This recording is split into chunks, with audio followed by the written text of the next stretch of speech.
screwing around and start! Not so legendary Vio here. We're going to be doing the combo video. So after doing this profile, people were asking about the combo video like I suggested, and there's some things about this deck that was really interesting. So when I was trying to get into the deck originally, I loved the card artwork. I had so many of the cards after we won a box of this for locals, and there's just so many things that I was confused about. And when you don't have anybody to explain to you how the deck plays, it's really interesting. And when I look online, I would look up profiles just trying to see how to get into the deck, and I was trying to test with it, but with how strange this deck was, there was like, every profile I looked at was like 10 to 15 cards different, and everything about it, and I was just having trouble testing it, and with how long these effects are and how strange some of them are, I was having trouble just testing randomly on DuelingNetwork until DevPro came around, and even with DevPro, I don't want to just experiment as much. Like, I can test for a little bit, but it's kind of cool to have some sort of basic idea of what the archetype's supposed to do. And so this video is going to help you with combos, with little bits of rulings that you might want to know, just so you can be able to go out and play this deck yourself if you wish to. So, first things first, your main card you need to know is you want to open every game with him. Elder is what gives you as many possible combos and stuff. And as a kind of explanation for my tech, the reason why I run Dancer is so that if I use E-Telly to summon the Elder, the next turn I can normal summon Dancer to bounce this, which I'll explain in a little bit. But for the most part, the rest of the tamers are all just names. You don't really need these ones as much. I'll explain combos with them as well later, but for the majority of the combos, we're going to be using him. Combo pieces you can use. You can use Kanahawk, you can use Petalfin, you can use Rampengu. The other cards, other monsters, won't help you with any of these combos for like this portion of the video. Now, each one of these does something differently, and this is like the order of what I believe you should use them in, so I'll just kind of start off. One of the main combos you can do is a combo that lets you activate the effect of Ulti Kanahawk. His effect is, you can target 2 banished monsters, or 2 banished Ritual Beast cards, so it takes 2 of them, and you bring them to the graveyard to search your deck for any Ritual Beast card. Which means, by the way of the effect, if you send 2 to the graveyard from your banished pile, making it so you can't defuse him, you can then search.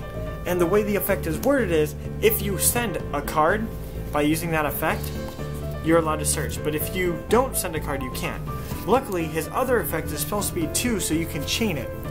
But the problem is, if I only have, let's say, these 2 cards banished, if I activate his first effect, which is target the 2, and I chain his second effect and target the 2, these 2 will be summoned, but his effect, which says, if you do, won't trigger because nothing got sent to the graveyard.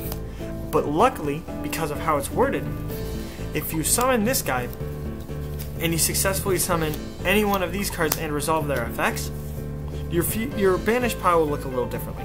So the main one I like to do, which is the best one, is normal summon Elder.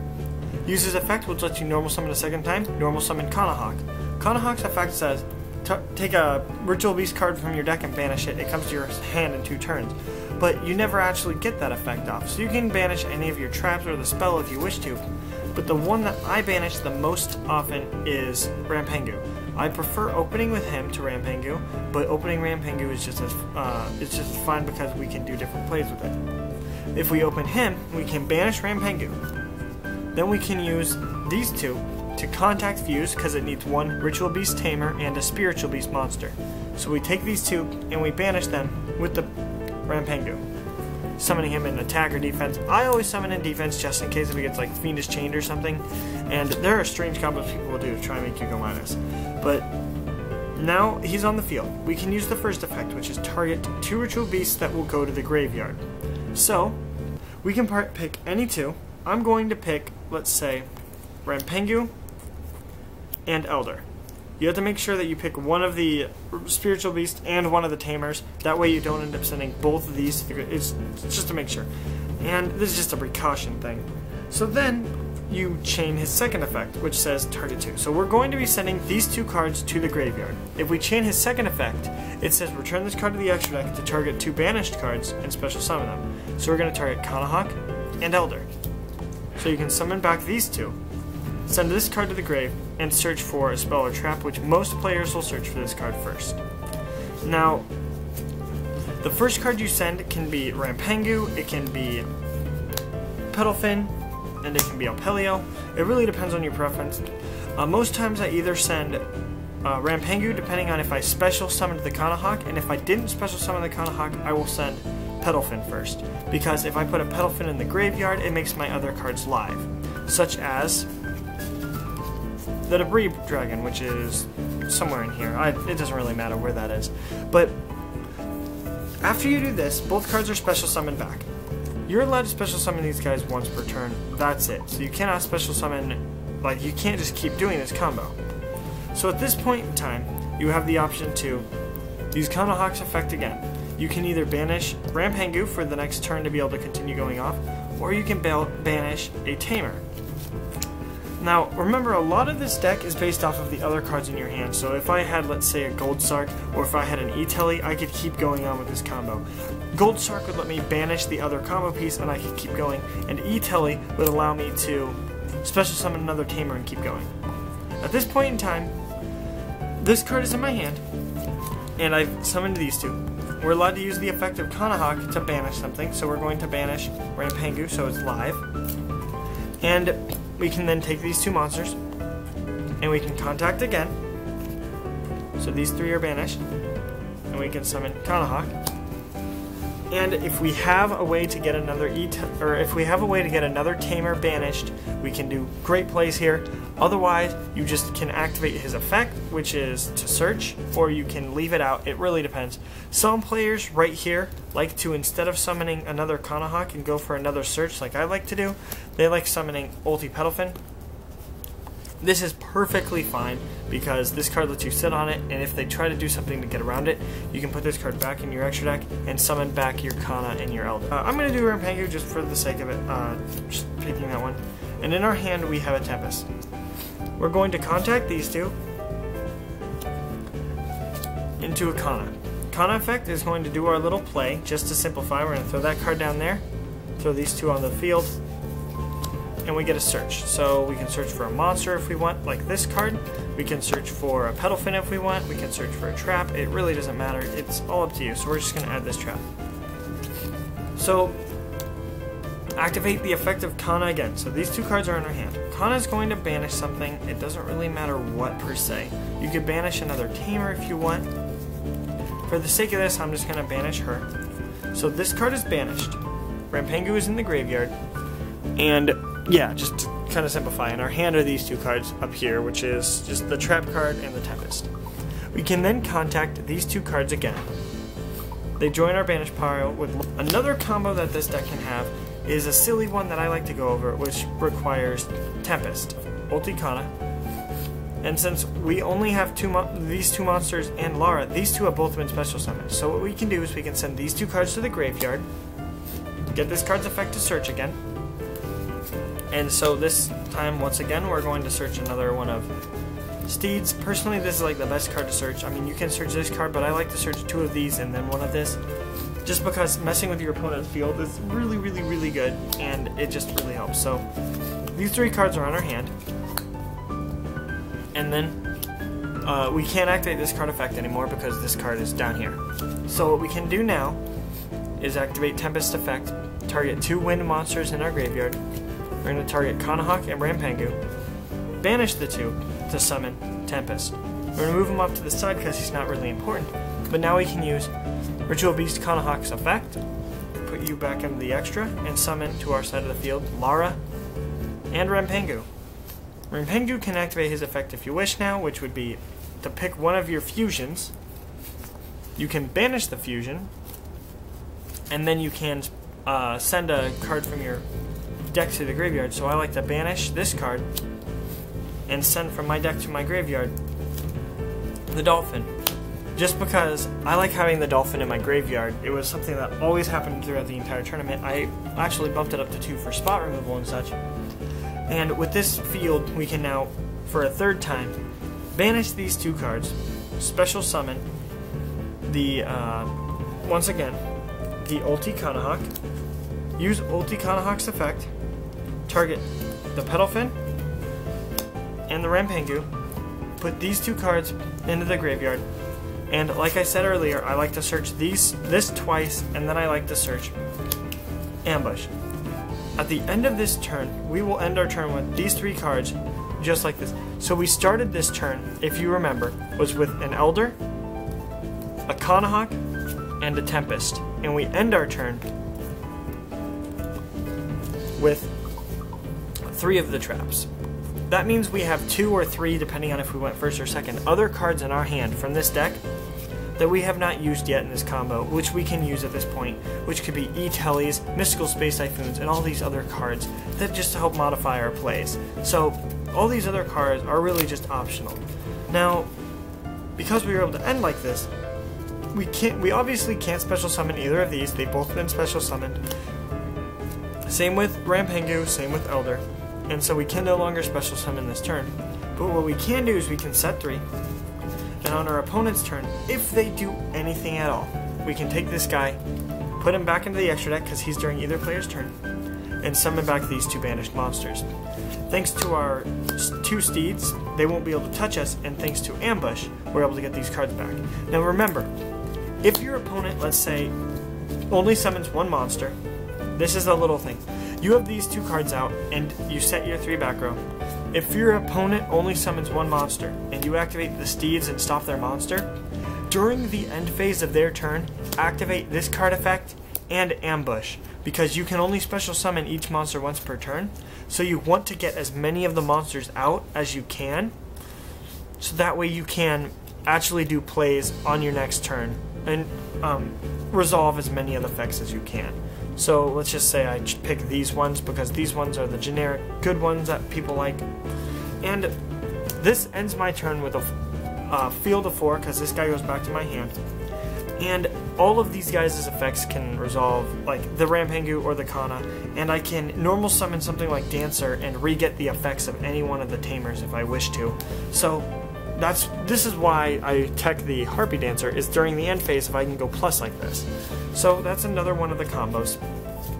The same thing works with normal summoning Elder.